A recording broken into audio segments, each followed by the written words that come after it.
घोडल्या रूढी त्या परंपरा दिव्यतेच्या तूच सकल न्यायदायका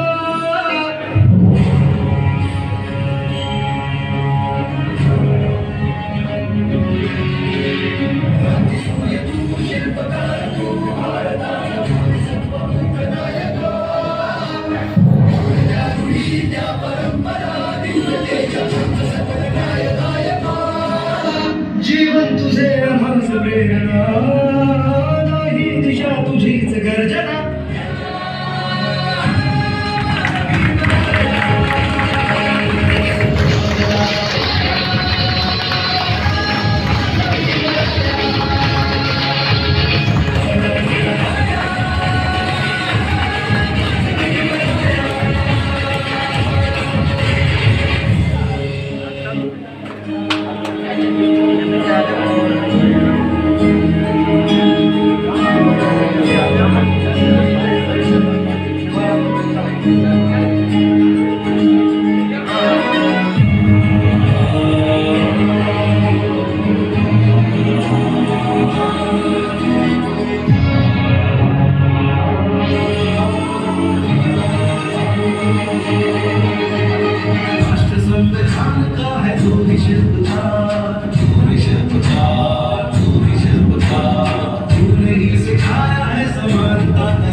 निशिका, आरव, निराली और अंशु, इनका बहुत बहुत धन्यवाद और तालियों के साथ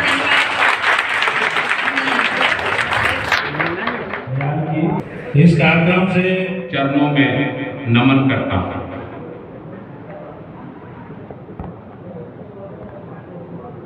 आज के इस सभा के अध्यक्ष, इस अंचल के जो वर्तमान अध्यक्ष हैं दिलीप जी, हमारे लिए, क्योंकि अगर संविधान में जो अधिकार उन्होंने दिया है कि प्रत्येक नागरिक को एक वोट देने का अधिकार होगा, बाबा साहेब अम्बेडकर ने यह साबित किया कि राजा या किसी माई के पेट से जन्म नहीं लेगा, बल्कि भारतीय संविधान के वोट से पैदा। तो इतनी बड़ी ताकत प्रत्येक पढ़े लिखे अशिक्षित लूल्हा लंगड़ा सबको ये अधिकार दिए, जिसकी आयु 18 साल के ऊपर हो गया हो, तो हम वैसे महापुरुष को नमन करते हैं, एक बार फिर नमन करते हैं।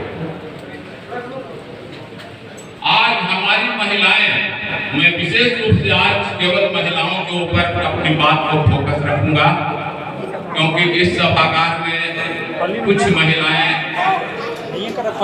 उपस्थित हैं। हम अपने संबोधन में कहते कहते आगे बढ़ गए, क्योंकि विचार बाबा साहब का दिमाग में आ रहा था कि कहां से बात शुरू करें, लेकिन संबोधन में एक चीज हम भूल गए कि इस सभागार में बैठे हुए जो साथी हैं, जो विभिन्न शाखाओं से आए हैं इस अंचल के तथा इस पूरे झारखंड प्रदेश से, मैं उन फेवरेट साथियों को तहे दिल से जय जय करता हूं, मैं उनका स्वागत करता हूं। ये मैं बात में घर से निकलने की आजादी नहीं थी। हम ज्योतिराव फुले, सावित्री बाई फुले को भी आज नमन करते हैं कि जिन महिलाओं को घर से निकल करके बाहर अपने चौखट से नहीं निकलने की आजादी थी, वो स्कूल तक पहुंचेगी कैसे? अगर इसकी शुरुआत की है किसी ने, तो वो डॉक्टर बाबा साहेब अम्बेडकर की देन है। इसीलिए हिंदुस्तान की सारी महिलाओं को बाबा साहेब अम्बेडकर का ऋणी होना चाहिए। और आज के दिन 14 तारीख के दिन हम लोग बाबा साहेब अम्बेडकर को हमें कितना उल्लास है, पुरुषों में हम नहीं जानते हैं, ये उल्लास महिलाओं में दिखना चाहिए। बाबा साहब ने बोला था कि जब किसी समाज का विकास का पैमाना क्या होगा, तो बाबा साहब अम्बेडकर ने ही बताया था कि जिस समाज की 50% महिलाएं अगर शिक्षित हो गई और जिस समाज की 50% महिलाएं अगर बोलना और निकलना शुरू कर दिया, समझ लीजिए कि वह समाज शिक्षित हो गया, वह समाज अब विकास विकसित हो। जैसे कि आज भी इस सभागार में अगर मुश्किल से हम समझते हैं 8-10 महिलाएं हैं, तो आज के डेट में भी महिलाएं अशिक्षित ही है, या हमारा समाज अभी भी विकसित नहीं हुआ है, विकासशील होने के रास्ते। तो हम महिलाओं के बारे में ये बोल रहे थे कि बाबा साहेब अम्बेडकर का महापर्व 14 तारीख को है, ये शायद किन्हीं महिलाओं को याद नहीं रहता। लेकिन अगर उनसे पूछ लीजिए कि रामनवमी कहिया है और एकादशी कहिया है, हमको लगता है वो सबको मुंह पर जवान पर याद रहता है। जिसने हमें पशु से मनुष्य के रूप में जीने का राइट दिया, आप उनका दिन भी याद नहीं रखते। लेकिन इस हिंदुस्तान में, इस विश्व में जितने भी पर्व त्योहार होने वाले हैं, आज जनवरी का महीना है, तो दिसंबर में कब होगा एक्समस, कब होगा गुरु नानक जयंती या गुरु गोविंद सिंह जयंती, ये सारा बड़े पर्व त्योहार याद रखेगा। लेकिन अगर किसी को नहीं याद रहेगा उन महिलाओं को, तो ये कि 14 अप्रैल को क्या बाबा साहब डॉक्टर अम्बेडकर का जन्मदिन है, तो हमें ऋणी होना चाहिए, हमको उसे याद रखना चाहिए, हमको उसको त्योहार के रूप में मनाने का प्रयास करना चाहिए। यही बाबा साहब के प्रति सच्ची श्रद्धांजलि। अगर इन महिलाओं को कह दीजिए अंधभक्ति के नाम पे कि ये राम रहीम के गुफाओं में चले जाइए, आप वहां पर जो है हो सकता है पुत्र की प्राप्ति हो जाएगा, आसाराम बापू के यहाँ चले जाइए, निर्मल बाबा के यहाँ चले जाइए, वो कुछ नहीं देखेगी, वो आंख बंद करेगी और वो निर्मल बाबा राम रहीम आसाराम के यहाँ चले जाएंगे। भले वहां उनकी इज्जत ही लुट जाए, क्यों नहीं, बिना इसकी परवाह किए वो वहां तक पहुंच जाएगा। लेकिन बाबा साहब डॉक्टर अम्बेडकर का जन्मदिन कब है, ये याद हमको नहीं रहेगा। आपको मालूम है ये महिलाएं जब शिक्षित हुई, पढ़ी लिखी, तो आज के डेट में डॉक्टर, कलेक्टर, इंजीनियर, राष्ट्रपति, प्रधानमंत्री, मुख्यमंत्री, सचिव, बड़े बड़े अधिकारी पदाधिकारी बने हैं। पढ़ लिख करके शिक्षा लेने के बाद जल थल वायु सेना में आप विचरण कर रहे हैं, अंतरिक्ष में जा रहे हैं महिलाएं आज के। ये डॉक्टर अम्बेडकर के ऋणी होना चाहिए कि अगर वो शिक्षा का अधिकार महिलाओं को नहीं दिया होता, तो क्या आप अंतरिक्ष में, वायु में और हवाई सैर कर पाते? क्या भारत का धर्म इस बात का इजाजत देता है? जो अधिकार भारत का धर्म नहीं दे सका, वो अधिकार भारत का संविधान आपको दिया, और इस भारत के संविधान के बदौलत आप वो सारे जगह सत्तासीन हैं जहां आपको होना चाहिए। सदियों से जिस जंजीर में जकड़े थे, अगर उस जंजीर को खोलने का काम किया है बाबा साहब डॉक्टर अम्बेडकर, तो हम लोग पूरे समाज, पूरा सोसाइटी, हम उनके ऋणी हैं। उनका ऋण हमसे चुकाया नहीं जाएगा। उस इंसान को जिसको कि अगर जितनी यातनाएं उन्होंने झेला, फिर भी वो एक एक दिन का पल नहीं करके वो हमारे लिए दिया और अपना पूरा जीवन कुर्बान कर दिया। तो आज हम उनका जन्मदिन मना रहे हैं। इन महिलाओं को मालूम है और तनख्वाह मिलता था वेतन मिलता था पुरुषों से आधा। कहा जाता था कि इन महिलाओं की कार्य क्षमता पुरुषों के बराबर नहीं है, इसीलिए इनको पूरी तनख्वाह नहीं मिल सकती। तो इन महिलाओं को 1931 तक 18 घंटे काम करने के बदले 9 घंटे का पैसा मिलता था। बाबा साहब अम्बेडकर ने बोला नहीं, समान काम के लिए समान वेतन देना होगा। जब पुरुष के बराबर ये 18 घंटा मेहनत करती है ये महिलाएं, तो आप इन्हें आधा क्यों वेतन दीजिएगा, आधा क्यों इन्हें पारिश्रमिक दिया जाएगा। तो बाबा साहब अम्बेडकर ने अनेक लड़ाइयां इन महिलाओं के लिए लड़े। पता नहीं जैसे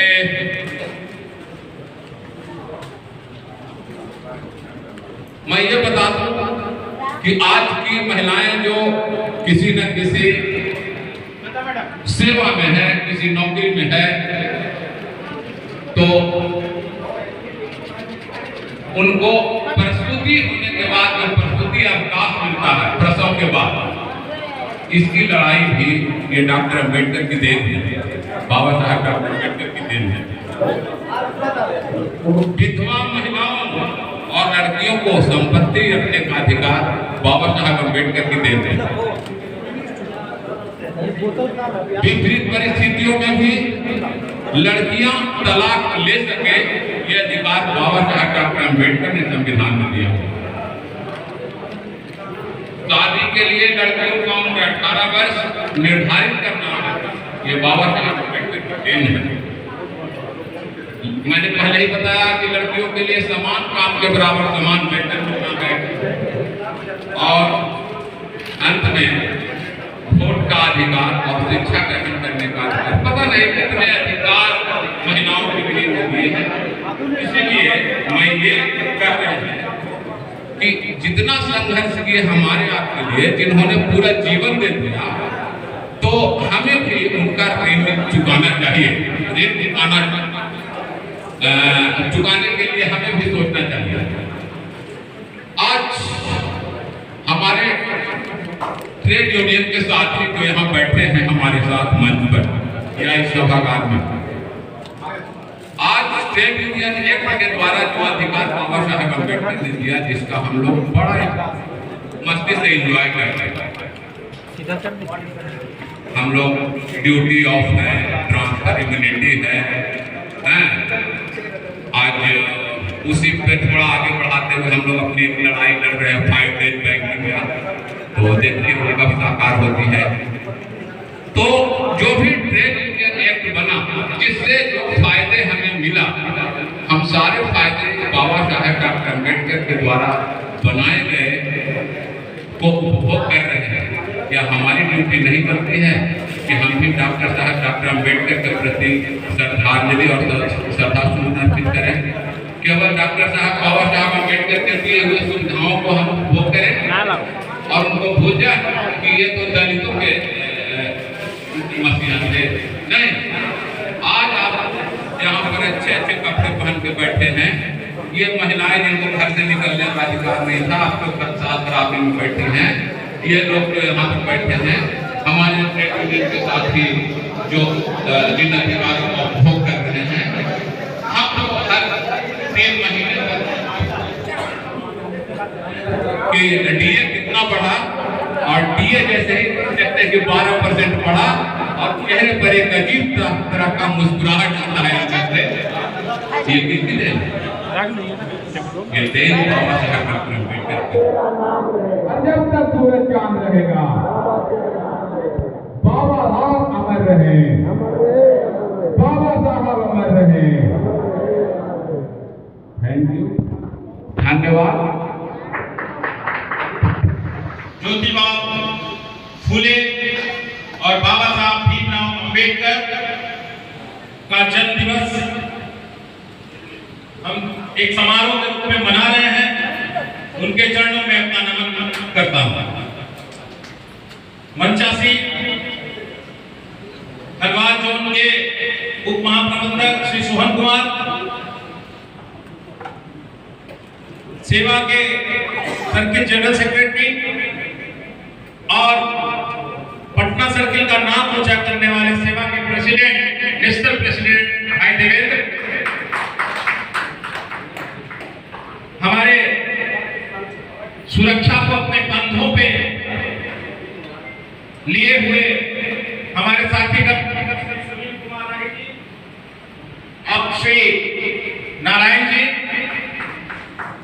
उपस्थित वरीय साथीगण, सभी रीजन से आए रीजनल मैनेजर्स, एसपी आए हुए, धनबाद जोन के सहायक महासचिव श्री मनोज कुमार, SPISA के उप महासचिव, मेरे साथ आए हुए मेरे साथी निकेश लक्ष्मी जी और जोन के भिन्न भिन्न एरिया से आए हुए सभी साथी, आप सबको अमरीश विक्रमादित्य का नमस्कार। समस्या है, बच्चे स्कूल नहीं जा पाते, जाती है तो छठे क्लास या 7वें क्लास तक जा पाती है। वो शख्सियत 200 साल पहले अपने विजन के साथ महिलाओं को शिक्षित करने का बीड़ा अपने कंधे पर लिया और महिलाओं की शिक्षा के लिए विद्यालय की स्थापना की। जब उनको वहां पढ़ाने के लिए अध्यापिका नहीं मिली तो उन्होंने अपनी पत्नी सावित्री फुले जी को शिक्षित किया और उन्हें उस विद्यालय का अध्यापिका बना दिया। आज भी भारत के इतिहास में प्रथम महिला अध्यापिका के नाम से सावित्री फुले जी का नाम अंकित है। ऐसी शख्सियत के चरणों में हमारा नमन। जब उनकी पत्नी पढ़ाना शुरू की, समाज के लोगों ने उनके परिवार पे इतना दबाव दिया कि ये लड़का लड़कियों को पढ़ा देगा, ये घर से निकलने लगी है, समाज क्या कहेगा। और उनके पिताजी पर इतना प्रेशर दिया गया कि उनकी पत्नी को उनके घर से निकाल दिया गया कि तुम समाज को बिगाड़ देंगे। फिर भी वो रुके नहीं। कहने का तात्पर्य ये है कि जब हम कुछ बड़ा हासिल करना चाहते हैं, जब हमारा कुछ बड़ा मकसद होता है, तो हमें लाइफ में कठिनाइयां सैकड़ों आएंगी।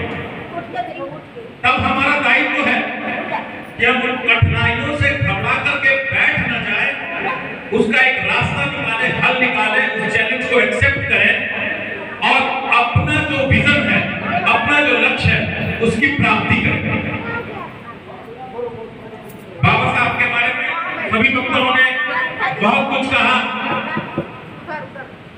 मैं जब बाबा साहब के बारे में पढ़ता हूं तो मुझे उस महामानव पे यकीन नहीं होता कि कोई इतनी विलक्षण प्रतिभा का धनी कैसे हो सकता है कि जीवन के हर एक एरिया में उनका योगदान है।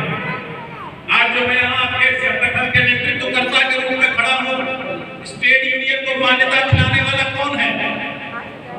बाबा साहब अम्बेडकर। आज जो हम 14 घंटे के बदले 8 घंटे वर्क कर रहे हैं और वर्क टू रूल और सीमित वर्किंग आवर की बात करते हैं, इसका नींव किसने रखा? बाबा साहब। आज जो हम इतने बड़े बैंक, भारतीय स्टेट बैंक को चला रहे हैं, रिजर्व बैंक ऑफ इंडिया के देख-रेख में, उस रिजर्व बैंक ऑफ इंडिया का नींव किसने रखा? बाबा साहब। आज हम विमेन एम्पावरमेंट की बात करते हैं, आधी भागीदारी की बात करते हैं, आधे आरक्षण की बात करते हैं महिलाओं को। ये वो आज से 100 वर्ष पहले कर चुके। उन्होंने child labour, women empowerment, trade union, companies act, मतलब समाज का कोई ऐसा कोना नहीं था जिसको उस महामानव ने छुआ नहीं।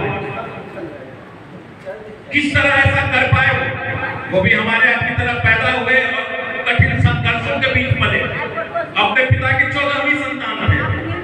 पिताजी सूबेदार, बहुत ज्यादा इनकम नहीं, पढ़ने को पैसा नहीं, खाने को रोटी नहीं, लेकिन उन्होंने संघर्ष किया, संघर्ष करके पढ़े। और जब उन्होंने देखा कि अगर हमको अपने चैलेंजों से निपटना है, अगर हमें अपने लक्ष्यों को प्राप्त करना है, संघर्ष करना होगा और संघर्ष करने के लिए सबसे पहले नॉलेज गेन करना होगा। इसलिए इसलिए उन्होंने पढ़ाई पे विशेष फोकस किया। ये 3 शब्द, संघर्ष करो, शिक्षित बनो, संगठित रहो, हमारे ट्रेड यूनियन का मूल मंत्र भी यही है। इनका general secretary of state bank of India officer association Patna circle, मैं आप सबको यही बताना चाहता हूँ, हमारा भी मूल मंत्र यही है। एसबीआई ऑफिसर्स एसोसिएशन का मूल मंत्र भी यही है। हम भी उन्हीं के दिखाए गए रास्तों पर चलना चाहते हैं और उन्हीं के दिखाए हुए रास्तों पर अगर चलेंगे तभी हम मजबूत बन सकेंगे। सबसे पहले शिक्षित बनो, शिक्षित बनो, जैसा कि माननीय डीजीएम साहब ने अपने भाषण में बताया। और 1 अप्रैल को मैंने भी एक छोटा सा राइटअप आप लोगों को एड्रेस करते हुए अपने 1 साल का महासचिव का कार्यकाल पूरा करने के बाद आप लोगों को एड्रेस करके व्हाट्सएप पे सर्कुलेट किया था, कुछ लोग पढ़ पाए होंगे। मैंने भी उसमें वही लिखा, आज छोटी छोटी गलतियों के कारण, जब मैं चार्जशीट देखता हूं, अभी भी 2-3 चार्जशीट कल परसों में आया, इतनी छोटी गलतियां, शायद उसके लिए चार्जशीट को होना नहीं चाहिए था, बट कहीं ना कहीं बैंक ये सोच रही है कि अगर इसको मुख्य आकर्षण में लाना है, VVR, उस बंदे ने T+1 डे में VVR नहीं किया था, इसलिए चार्जशीट है। Dr. Bhimrao Ambedkar was born on 14th April 1891. He wrote the Constitution of India. This day is also known as Knowledge Day. He worked very hard for upliftment of backward classes and women. He died on 6 December 1956. Thank you. जयंती समारोह में और ज्योतिबा खुले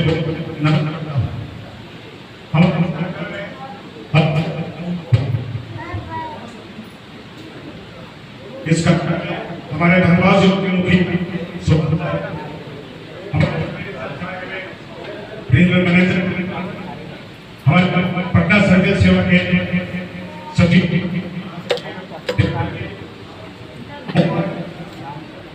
हमारे Patna circle माननीय अमरेश विक्रमादित्य जी, सेवा secretary